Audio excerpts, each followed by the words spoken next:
శివుడి కంటే గొప్ప దేవుడు ఉన్నాడా? ఆ దేవుడెవరో తెలుసా? ఒకసారి శివుడు గాఢంగా ధ్యానం చేస్తుంటే పార్వతీదేవి ఒక ఆశ్చర్యకరమైన ప్రశ్న అడిగింది. మీరు దేవుడే కదండి, మీరు ధ్యానం చేయటం ఏంటి అని. అప్పుడు శివుడు ఇలా అంటాడు, నాకంటే దేవుడు ఉన్నాడు పార్వతి.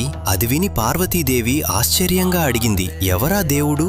అప్పుడు శివుడు ఇలా చెప్తాడు, శ్రీరామ రామ రామేతి రమే రామే మనోరమే సహస్రనామ తత్తుల్యం రామనామ వరాననే. నేను ధ్యానం చేసే దేవుడు ఎవరంటే శ్రీరామచంద్రమూర్తి.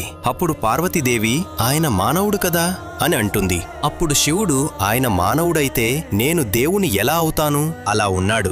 అదే పొద్దున్న 10ంటికి పట్టాభిషేకమని రాత్రి 10ంటికి వనవాసం అంటే రెండిటినీ సమానంగా తీసుకోగలిగినవాడు ఎవరైనా ఉంటారా ఈ సృష్టిలో పార్వతి? శివజ్ఞానం అంటే అదే కదా, శివజ్ఞానం అంటే అదే కదా. అటువంటి మహానుభావుడైన శ్రీరాముడినే నేను ఆరాధిస్తున్నాను.